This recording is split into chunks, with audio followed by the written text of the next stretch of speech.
La peur de l'échec, elle est naturelle et elle est vraie pour tout le monde. J'ai eu la chance de travailler avec des champions, très très grands champions, et même avec la plus grande joueuse de l'histoire dans notre sport, qui a 23 tournois de Grand Chelem et qui a gagné un nombre de titres absolument vertigineux. Il n'y a pas eu un match où elle n'a pas eu peur de rentrer sur le court. Pas un. Et quand je vous dis qu'elle avait peur, elle avait vraiment peur, mais comme tout le monde. La peur, c'est tout à fait naturel. Pour lutter contre cette peur, il faut de la confiance. Donc c'est un peu la poule et l'œuf. Donc c'est pour ça qu'il faut se mettre en mouvement. Il faut démarrer avec des objectifs qui ne font pas trop peur, qui sont vraiment très atteignables, pour obtenir ces victoires. Plus on obtient de victoires, plus la confiance grandit, plus on se sent fort, plus on se sent capable de lutter contre la peur. Si l'objectif est trop haut et que la confiance n'est pas suffisamment puissante, on va faire machine arrière immédiatement. Je m'appelle Patrick Mouratoglou, je suis coach de joueurs professionnels de tennis. Et j'ai également une académie dans le sud de la France, à Biot, à Sophia Antipolis, à côté de Nice, qui forme les champions depuis maintenant 25 ans. J'étais vraiment un gamin à problème parce que ma timidité était phénoménale. Je ne pouvais parler à personne. Je n'avais qu'une hantise dans la journée, c'est que quelqu'un m'adresse la parole, tellement ça me tétanisait. J'étais d'une anxiété énorme, donc je faisais des crises d'angoisse toutes les nuits. Je me rendais malade, je vomissais. J'étais en échec scolaire, j'étais dernier de la classe, ce que j'arrivais pas. Et donc il y avait tout qui me prédestinait à être le plus grand loser de l'histoire.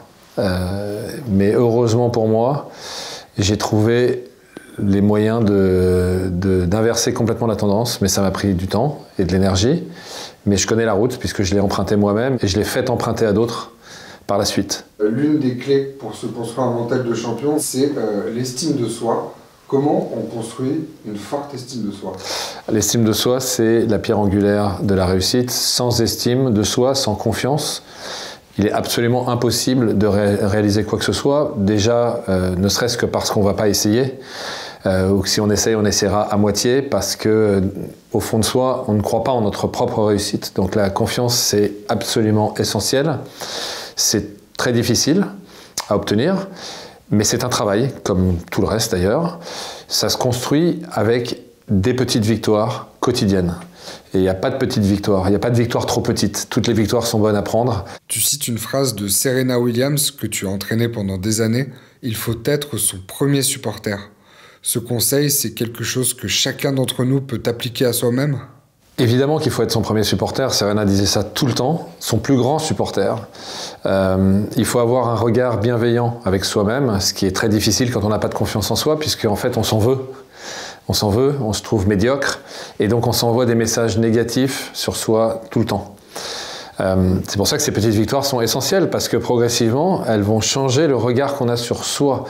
Mais être son plus grand supporter, c'est finalement avoir confiance en soi, en ses moyens, ce que tous les grands champions ont en commun, mais que tout un chacun peut construire. Il y a un autre conseil que tu donnes qui me paraît très important, c'est de se fixer des objectifs à sa portée. Alors les objectifs sont absolument essentiels dans la vie. Sans objectifs, on n'a rien à faire dans la vie, on végète, donc c'est essentiel. Et il y a un certain nombre de critères à respecter pour les objectifs. Évidemment, il faut qu'ils soient atteignables, et c'est pour ça que j'en reviens encore aux petites victoires. Pas d'objectif trop important. Ça viendra après, ça viendra progressivement. Donc il faut qu'ils soient atteignables, c'est absolument essentiel, parce que quand on n'a pas de confiance, les échecs ils sont vécus très très durement, et quelque part ils peuvent à l'avenir nous empêcher de vouloir nous fixer d'autres objectifs. Donc il faut qu'ils soient atteignables, et il faut qu'ils dépendent que de soi. Ça c'est essentiel, parce que sinon, on laisse à d'autres le choix, ou des éléments on laisse à des éléments extérieurs la possibilité ou non de réaliser nos objectifs. Or, il faut qu'on les réalise. Donc, c'est essentiel. Ensuite, quand ça dépend que de nous, ça génère beaucoup moins de stress. Les gens ont peur en avion, par exemple. C'est pas un objectif, mais ils ont peur en avion parce qu'ils n'ont pas les manettes. Ils ont peur en voiture. Si on est passager et que la personne conduit très vite, on a beaucoup plus peur que si c'est nous qui conduisons. Alors que finalement, peut-être que l'autre conduit mieux que nous.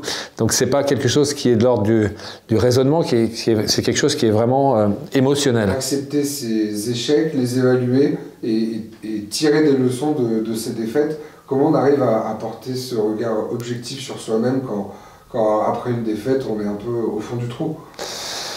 Alors la gestion de la défaite, c'est vraiment essentiels. D'abord, il faut qu'il y ait le moins de défaites possible, le moins d'échecs possible, parce qu'on est en train de construire sa confiance et qu'évidemment chaque échec, c'est une remise en question et les 3/4 des gens le vivent, encore une fois, très mal, comme une remise en question personnelle et ça prend de la confiance en soi. En revanche, la défaite, ça fait partie du trajet. Tout le monde en a vécu et tous les gens qui ont fait les choses les plus extraordinaires ont vécu un nombre de défaites incroyable.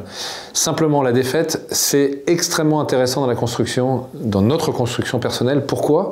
Parce qu'elle nous donne des indications essentielles. La défaite nous explique ce qu'il ne faut pas faire et donc implicitement nous explique ce qu'il faut faire. Comment gagner la prochaine fois? D'ailleurs, c'est la première question que je pose à mes joueurs quand ils perdent. Si tu rejoues le même joueur demain, qu'est-ce que tu changes? Donc, qu'est-ce que tu as appris de ça? Pour pouvoir accepter la défaite et en tirer les enseignements qui sont, encore une fois, tellement riches d'enseignements, il faut accepter la responsabilité. Et c'est ce que les gens font globalement assez mal, puisqu'en fait, comme la défaite est douloureuse, c'est très tentant de trouver des excuses ou de mettre la faute sur les autres. Or, tout dépend de soi, et ça, c'est un concept d'une puissance exceptionnelle que je développe dans le livre.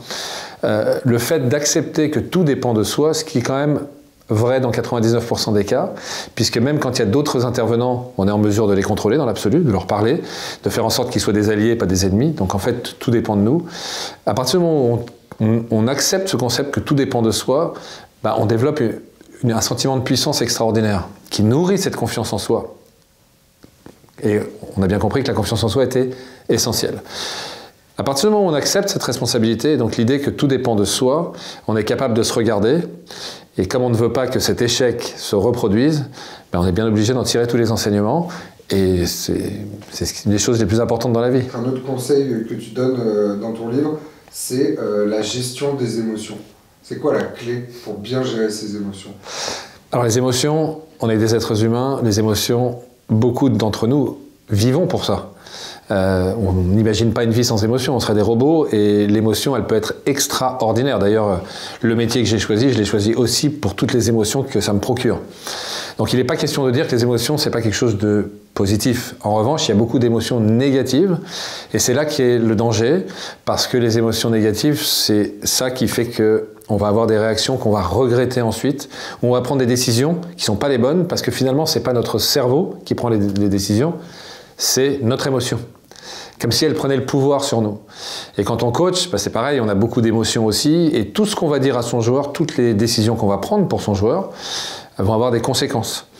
La clé pour ne pas être victime de ces émotions, c'est-à-dire pour empêcher que les émotions prennent des décisions pour nous, ou nous fassent dire des choses ou faire des choses qu'on regrettera par la suite, c'est finalement de prendre de la distance. Alors c'est pas facile, mais il faut avoir, et ça c'est moins difficile par contre, il faut avoir la lucidité quand on sent cette émotion négative qui nous prend, de ne pas parler et de ne pas agir, mais simplement de prendre du recul et de se donner du temps, de bien respirer, et une fois que l'émotion retombe un petit peu, de se poser cette question essentielle qui est, mais finalement, qu'est-ce que je veux fondamentalement? Donc cette démarche qui va consister à prendre du recul et se poser les bonnes questions, c'est la seule démarche qui permette de finalement agir avec son cerveau et avec ses objectifs, en tenant compte de ses objectifs, plutôt que de laisser l'émotion prendre le pas et nous faire des choses qui sont stériles, voire préjudiciables pour l'avenir, que ce soit dans son couple ou dans sa vie professionnelle, ou de toute finalement situation de la vie. On a tous vécu ces moments de démotivation,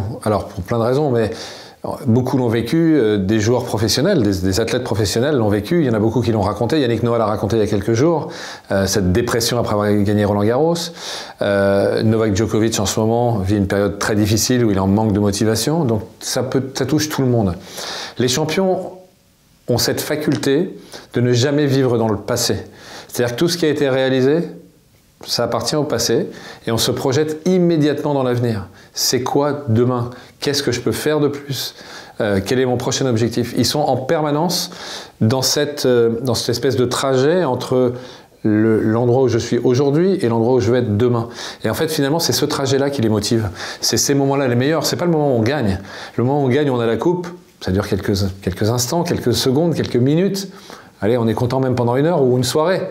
Mais c'est pas ça qui nous nourrit. Ce qui nous nourrit, c'est ce trajet qui est en fait, quelque part, une construction de soi. C'est ça qui est extrêmement motivant. Et c'est pour ça que les objectifs et d'être sur le chemin de ces objectifs est absolument essentiel dans la vie. Et je raconte toujours cette anecdote de Serena. Donc, elle était, quand on commence à travailler en 2012, ça faisait 2 ans qu'elle n'avait pas gagné de tournoi du Grand Chelem. Et puis, elle regagne Wimbledon, elle regagne 2 médailles d'or aux Jeux Olympiques, l'US Open, dans les 3 mois qui suivent. Et immédiatement, elle se refixe un autre objectif.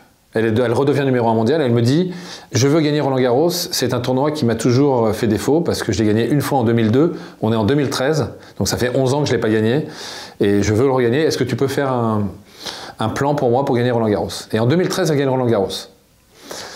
Et que je me souviens, je suis dans les vestiaires, enfin dans les vestiaires, pas dans les vestiaires en l'occurrence, mais je suis à la sortie du cours, elle descend avec la coupe, après la cérémonie, juste après avoir gagné Roland-Garros, et elle me dit bah, « Viens avec moi, je vais faire des étirements », donc je viens avec elle dans la salle de fitness, et peut-être 5 minutes après, je vois qu'elle est en train de réfléchir, elle se retourne vers moi, elle me dit « Bon, bah maintenant il faut gagner Wimbledon ».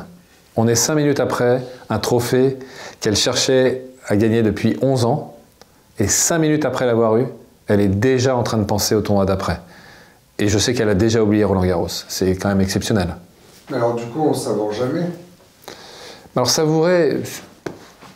Encore une fois, comme je te l'ai dit, la victoire en elle-même, elle est extraordinaire. Il y a une explosion au moment de la victoire. Mais c'est de courte durée. Aller faire la fête pendant 6 mois, ça n'a pas d'intérêt. C'est statique. C'est regarder le passé.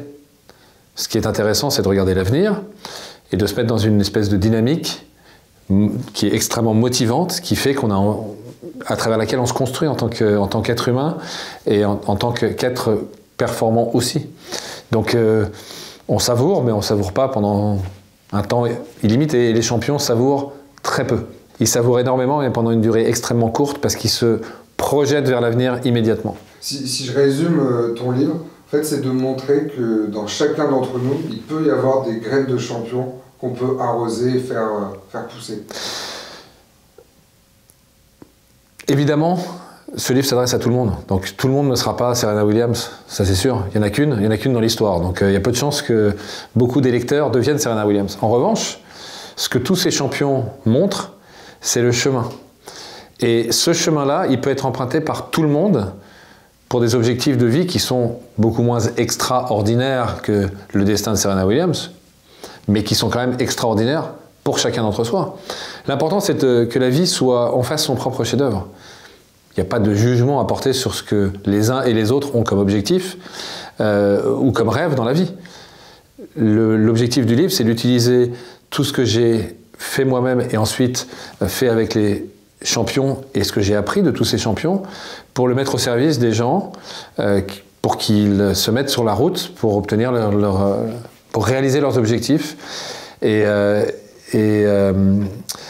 pourquoi pas leurs rêves d'ailleurs.